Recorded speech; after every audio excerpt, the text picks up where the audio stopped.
Watch that film in its entirety this Friday, but for now, let's welcome one of the stars of Furious 7, the lovely, the talented Jordana Brewster. Hi. How's it going?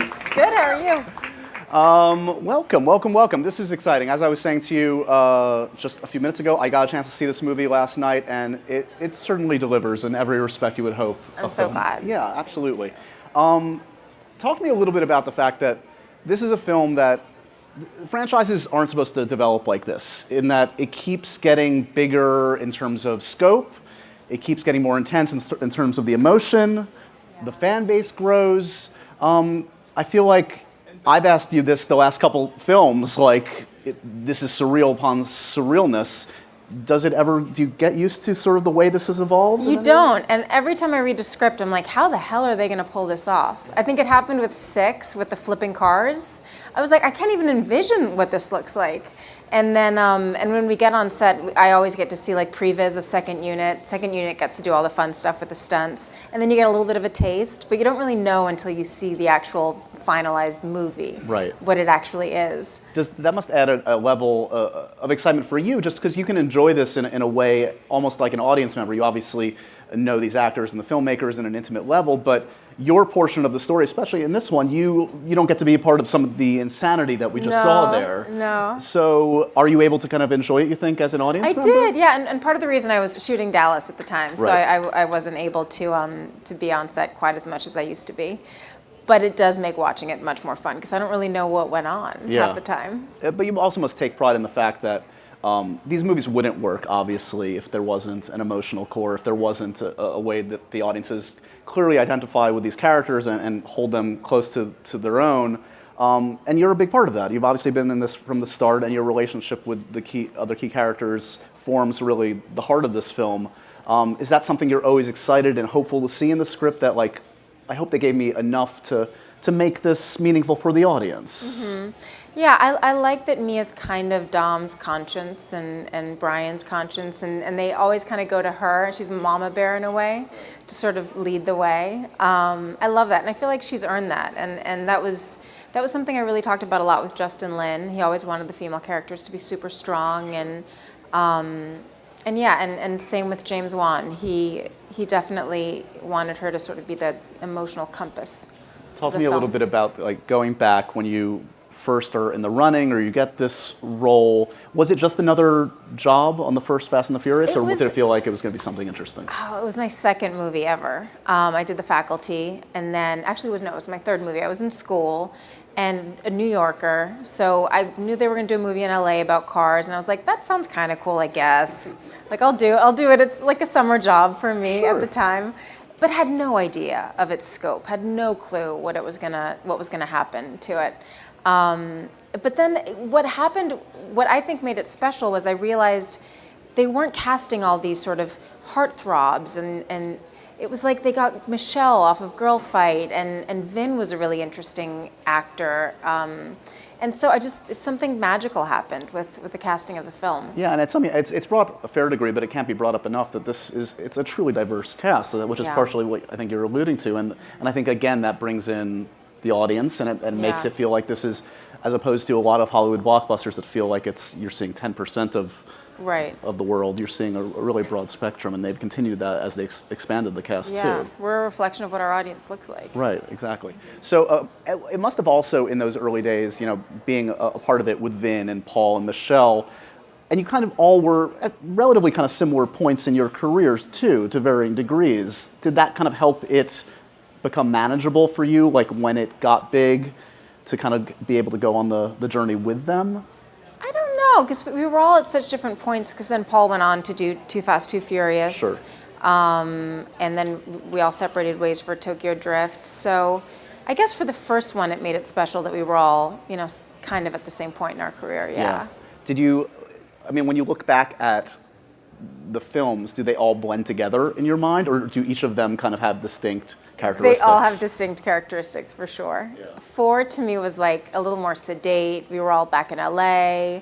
I see it as like, I don't know, I see it in terms of like colors. Like I see it, it's kind of like gray. Right. And then 5 was just my favorite because it was in Rio. It was just awesome. And we had the addition of The Rock, and that added like a whole new dimension to it. And then 6, I just remember London and the flipping cars. And Hard to forget. 7's like a whole new, it's like 7's got this added dimension of emotionality, not just because of Paul, obviously, but also because of, I think James just brought a new taste to it with Dom and Letty and his addition of flashbacks and all the allusions to the past films. I just loved that about it. Yeah, it's interesting in that, I mean, the films have always done a good job of that, of bringing characters back, et cetera, but this one more than ever feels as much a celebration of the franchise as it is charting a new course. And it's something the fans can take part in, because like when they make, there's an allusion to like the tuna fish sandwich, like Right. if you're not a true fan, you don't know what the hell we're talking Right. about, but if you are a true fan, you do, and I think that's really cool. Have fan interactions over the years, has it changed? Can you tell a Fast and the Furious fan from another kind of fan on the street? Yeah, well, Fast and Furious fans call me Mia. So first and That's a dead foremost, giveaway. that's always a dead giveaway. And it's been, this year, it's really struck me more than ever that our fans have really grown up with us. And maybe that's because with this film, we're struggling with, parenthood, and Brian's struggling with, oh my God, do I want to be a dad and husband, or do I want to go on the road and like have fun? Right. And I feel like there's similar issues that our audience who saw us as teenagers are now struggling with. So it's interesting. It's like we've all just grown up together. Yeah. Do you feel like, as much as the audience has grown up with you guys, is there like a gray area in terms of where the characters end and you guys begin over the years? Do you feel like it's gotten less distinct, more distinct in terms of you versus Mia and Vin versus Dom, et cetera? It's definitely more distinct for me because I know my castmates so much better. So I can see Vin versus Dom and what a great actor he is in terms of pulling Dom off, because it doesn't seem like that much, but Vin is so distinctly different that now I see how different he is. And in terms of me and Mia, like she's just so damn selfless all the time and strong. And you're totally selfish and horrible, right? I'm horrible. I'm just kidding. No, but I am far more selfish, especially when it comes to my husband and kid. I'd be like, Right. you guys are staying home and staying safe, but Mia doesn't do that. And it must add, it's a no-brainer, but in recent years becoming a mom and being a mom on screen, Oh yeah, This is helpful research. Yeah, I was. That's why I did it. Right. I You're was so committed. I was faking it in 6, Yeah. and I could empathize and relate to what that must be like, but I had no idea. And then in 7, when Jack's in danger, I mean, it just hits you on a whole different level. So yeah. Throughout the franchise, since there are so many characters to serve, have you felt proprietary over Mia, where felt like you've had to say, I think she would do this, or wouldn't do this, or make suggestions, or generally speaking, have the writers been true to what you envisioned for the character? Generally speaking, they've been pretty true to what I envisioned. But the great thing about having Vin as a producer is that if something's not working on set, he'll work on it for like 6 hours Right. or 5 hours. And if a scene's not, we would have these sessions with Paul and Vin, and I would just talk it out and rework a scene. And we did it on this one actually, and that's how much the fans matter to us. It's like we're not taking anything for granted. This has to be really good or it's not going up there. It's funny you say that, because in my experiences talking to Vin over the years, he invariably talks about the fans first. He is so keenly aware of his audience, the audience at large, because I think that's what he grew up a fan himself. Explain to me, how would you describe Vin Diesel to an alien from another planet? Because this man he's a unique individual. He is. He's Groot. He's Groot now. I mean, no, he's Groot. He's extremely self-assured. He has a wonderful sense of humor. He's extremely smart and loving, is how I would describe him. Nice. You referenced a couple of these already. So again, I think the fans are, especially the ones that have been through it from the beginning, are really going to appreciate this film and the nods to the past, the race wars, all of it. Yeah, race wars are so good too. I mean, is the tuna fish your favorite kind of callback? What are your favorite callbacks in this one? Tuna fish is my favorite one, selfishly. When you read that in the script, that must have been thrilling to kind of see. Oh, Yeah, they're I was acknowledging excited. Yeah, I thought it was really good. Yeah. Because there's also like a tinge of humor to it, which I thought was good. Right.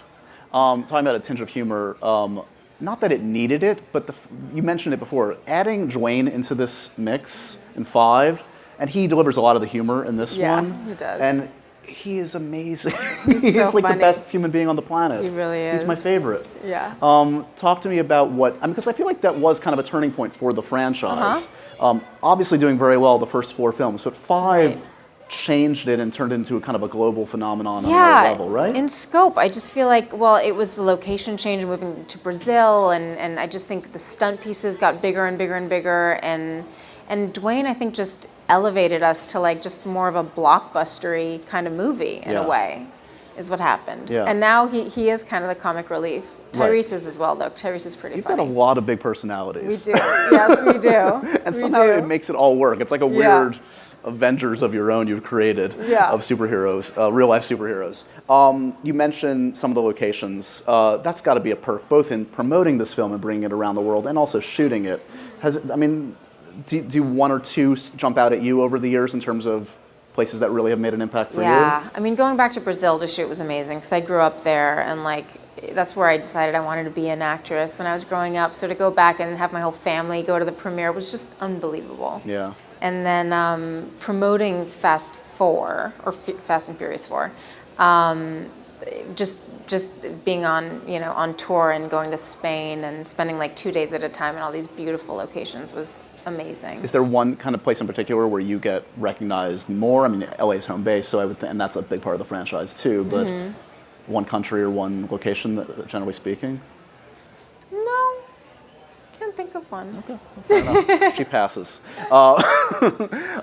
It has to be acknowledged that this film, obviously you alluded to the passing of Paul, it really does act as an amazing tribute to him too. It must be satisfying for you, or just you must take a great pride in seeing what they accomplished and how they treated it in a very mature and respectful manner.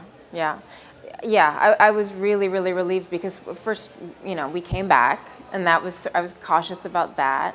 And then we didn't really know how it would turn out, and it's such a delicate balance when there's this huge commercial aspect to a film, but then again, we're mourning a dear friend that we've all lost. So it's like, how do you sort of reconcile those two? Yeah. And I feel like the movie does a really beautiful job because it's entertaining enough that even I was able to like sit back and just enjoy his performance in a way and appreciate it, and especially since it's the last thing he did. Yeah. And yet, the last, I think, 5 minutes are such a beautiful tribute to him, and it was tasteful, and I was so relieved. Yeah. I really was. Yeah. Best possible of a really sad outcome. Talk to me a little bit about, this franchise, it feels like there's no end in sight. Like, it could go on in any kind of iteration as the cast expands and morphs, etc. Because now we all have kids, which is cool, like Jack. Next gen, and you then, can just do Muppet Babies of... seriously. Dating myself. And then The Rock has a daughter. There you go. Yeah. Is that exciting for you, both in terms of your potential to continue in the franchise? Do you want to sort of be on this ride for as long as whatever, or do you feel like there's going to be a time where it's appropriate to let other folks have their fun in it? I like what the Bond movies did. I like that they're different incarnations, and I like that new directors give a different flavor to the franchise. So, as long as the fans want us to go on, we will. Yeah. And I love being a part of them. So I don't know. We'll see what happens. Yeah. But I would never want to jump the shark. I would Sure. never want fans to like get sick of us and for us to start failing. That would suck. But the beauty of your films is, like, again, on that stunt level, it seems impossible to jump the shark because you go to We have. It kind of feels like... But it works for the franchise. Yeah, in does. other It contexts, totally it would does. never Yeah. work to see the things Maybe you if do. we went to space, that would be jumping the shark. I don't know. I think you got The Rock in space. I would watch that. I would watch that too, actually. You mentioned, let's talk a little bit about the filmmakers, because they've been an important part of it. Justin, do you credit him as much as anybody in terms of building this franchise? Big Justin time. Lin? I think he brought it back to life, basically. With Tokyo Drift, which was so... I made a movie with Justin called Annapolis, which was this... Oh, sure. This boxing movie with Franco, James right? Franco. Yeah. And no one would have thought, like... In the same way that James, coming from horror, like Saw movies, Right. to this, no one would have thought Justin, could have thrived in this genre, and yet he did, and And he did such a beautiful job with that. And then he decided to bring us all back for 4, which was so awesome. And then sort of turn the franchise on its head in 5. So I really do credit him with that. James is a big, assured personality too in his own right. You have to be to helm something of this size and magnitude, and as we said, the personalities involved. Yeah.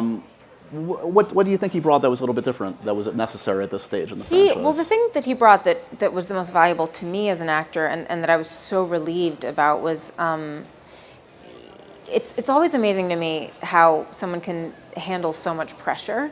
Because these movies are a lot of pressure, and this one especially, and there are so many personalities to deal with and handle, and James, just as like Justin was, he was cool as a cucumber, and like so patient and calm and kind, and just seemed to always have it under control, which is really what I want in a director when I'm acting. But what I thought he brought that was different was, again, the sort of, it was something I saw in The Conjuring, sort of this art with like the flashback scenes with Dom and Letty, because when I read it I was like, I don't know if our audience wants that. It's bordering on maybe a little too romantic, but he did it in a very artful way, and I thought he pulled it off beautifully. When you look at your own career, like where were you at when this all started versus now, and how have you changed, do you think, in terms of what you bring to the profession, what you bring in terms of attitude on set? Are you more self-assured? Does this going through this journey change you in that respect? I was, on the first one, I was a college student. Didn't really think I had to work on being an actress, which is so arrogant, but I really thought like I had all the answers at 18. I was like, oh yeah, no. So this is like a natural thing that just comes to you. And now at 34, I'm a mom. I think I've gone through a lot more and have been humbled by that. Right. And now have worked on, myself as an actress and personally, and I think I'm just way more open and humble than I was back then, and open-minded. Like back then, I don't know, I just thought I knew it all. Kids are funny. Well, also the fact, you were working with Robert Rodriguez early on, you were working in this franchise, and it's like, oh, it's all going to be easy. I totally thought it would be easy, And nobody has a career like that where it's total smooth sailing. There are bumps in the road. Yeah. Does it spoil you when opportunities come around because you kind of know what a successful franchise feels like, you know what success feels like, and is there less of an impetus to take a chance on other things, or are you like, where's your creative head right now in terms of? It's not. It doesn't spoil you. But it gives you. It's kind of like great insurance. You know what I mean? It's like when the first one came out and was really successful, I was like, okay, I can stay in school now because no one's going to forget me. Because there were so many people that were like, you're being so stupid to stay in school, and you need to, strike while the iron's hot. And I was like, I'm okay to stay here. And similarly, I feel like being in the fourth one sort of revived my career in a way, and it's really nice to know that they're there. Not a bad thing to lean back on, to know it's there. Totally. It's really wonderful. I'm sure you guys have some questions for Jordana. I think we've got some microphones running around. Hi, how are you? Good, how are you? My name is Somali. My question is, how did the cast transition from having Paul work to having his brother, and did he fulfill up to Brian's character? Did he live up to Brian's character? No worries. Well, one of the fortunate parts about the fact that we've worked together for 15 years is that we could lean on each other for support, and that was really helpful when we came back to set. So it was really hard, but the crew, like the makeup artists and hair people and camera people, like they had known Paul, and they were all mourning as much as we were. So like if we had to take breaks to cry it out, we did that, and we all supported each other. And then having Caleb and Cody there was an act of love on their part, and we wouldn't have been able to finish the movie without them. So we were really grateful for that.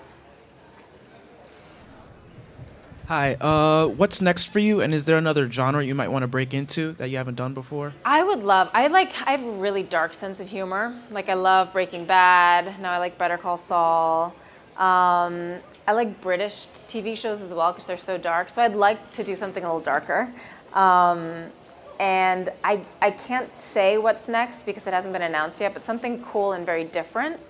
I'm going to start shooting it next month, and hopefully they'll announce it soon so that I can talk about it openly. Is it going to be another Fast and Furious? Just want to know, being at the death of Paul. I don't know. I don't know if there will be. It always depends on the fans and whether they want one. I kind of hope so. If I were a betting man, I'd say You think so? I'd You say, think so? I'd say yeah. Judging by heard the some response rumors. last night, I would think. Yeah, Vin's already talking. He talks and then he stops talking, and then it's like I don't know. Hi. Of all the cars you have driven, which one is your favorite? Of all the cars I've driven in the franchise, it's the ones I haven't driven that are my favorite. I like Dom's Charger, and I like the bad guys' cars in Fast 6, the Aston Martins. Those were awesome. So if asked, that's what I would want.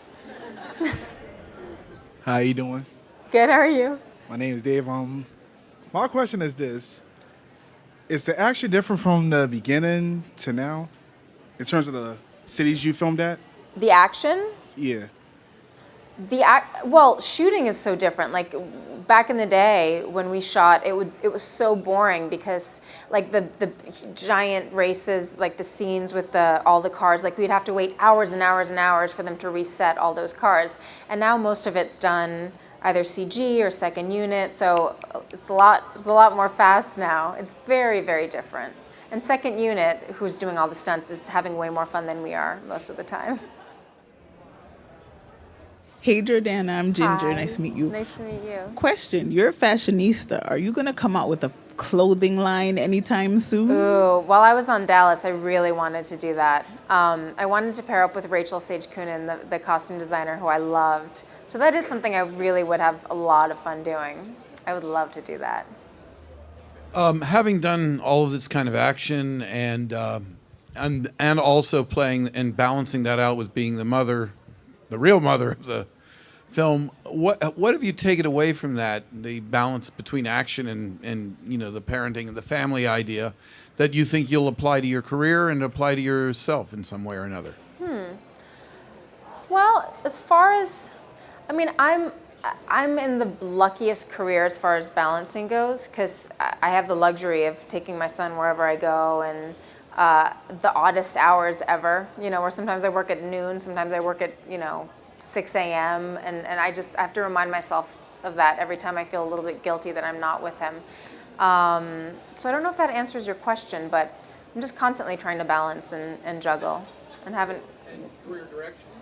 Career direction, as a mom, besides the dark, I do love TV. I think it offers more structure, and that's really good. Comedy is also something I'd love to try that I haven't ventured into yet. I've ventured into a little bit with Home Sweet Hell, which was a really fun movie, but comedy would be really fun. What is your favorite memories with Paul Walker on and off screen? The very funny thing about Paul is that there are literally no bad memories whatsoever. And my favorite on-screen memory is, or one of them at least, is shooting in Puerto Rico when we did that scene in Fast 5 where we jump off the roof. Because Justin surprised me that day. Like, I had no idea I was doing a stunt. I came into my trailer, there was a harness there, and I was like, what the hell is this doing here? And Paul was like, never bragged about it, never talked about it, but he was a black belt. He was super athletic, did his own stunts, knew what the hell he was doing.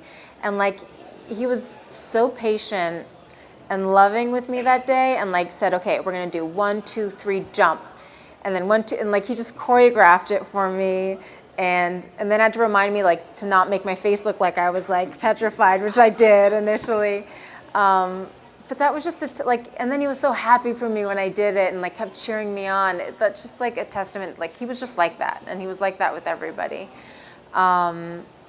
And off screen, it was definitely the conversations we would have, where I would just confide in him and he with me, and he was just a dear friend. Hi.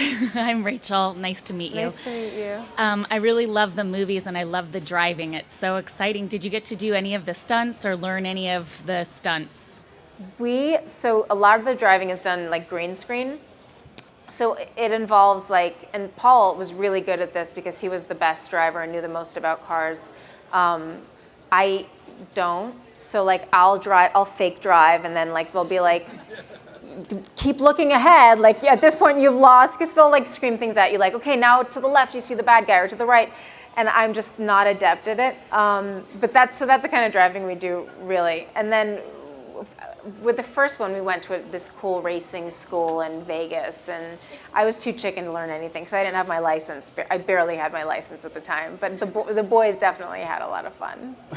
Yeah. As if you need another reminder, Furious 7 opens this Friday. See it with friends, see it a bunch of times, enjoy yourselves, and give it up for Jordana. Thank you. And that it keeps getting bigger in terms of scope, it keeps getting more intense in terms of the emotion, the fan base grows. I feel like I've asked you this the last couple films, like this is surreal upon surrealness. Do you get used to sort of the way this has evolved? You don't. And every time I read a script, I'm like, how the hell are they going to pull this off? I think it happened with 6, with the flipping cars. I was like, I can't even envision what this looks like. And then, and when we get on set, I always get to see like previs of second. To make this meaningful for the audience. Mm-hmm. Yeah, I like that Mia's kind of Dom's conscience and Brian's conscience, and they always kind of go to her. She's mama bear in a way, to sort of lead the way. I love that, and I feel like she's earned that. And that was something I really talked about a lot with Justin Lin. He always wanted the female characters to be super strong, and same with James Wan. He definitely wanted her to sort of be the emotional compass. Talk to me a little bit about like going back when you first are in second unit gets to do all the fun stuff with the stunts, and then you get a little bit of a taste, but you don't really know until you see the actual finalized movie, right, what it actually is. That must add a level of excitement for you, just because you can enjoy this in a way almost like an audience member. You obviously know these actors and the filmmakers in an intimate level, but your portion of the story, especially in this one, you don't get to be a part of some of the insanity that we just saw there. No. So are you able to kind of enjoy it, you think, as an audience member? I did, yeah, and part of the reason I was shooting Dallas at the time, so right. I wasn't able to... Watch that film in its entirety this Friday, but for now, let's welcome one of the stars of Furious 7, the lovely, the talented Jordana Brewster. Hi. How's it going? Good, how are you? Welcome. This is exciting. As I was saying to you just a few minutes ago, I got a chance to see this movie last night, and it certainly delivers in every respect you would hope. I'm so glad. Yeah, absolutely. Talk to me a little bit about the fact that this is a film that franchises aren't supposed to develop like this. To be on set quite as much as I used to be.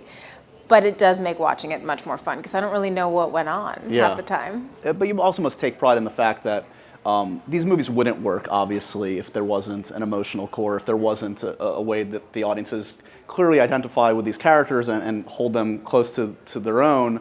And you're a big part of that. You've obviously been in this from the start, and your relationship with the other key characters forms really the heart of this film. Is that something you're always excited and hopeful to see in the script, that like, I hope they gave me enough to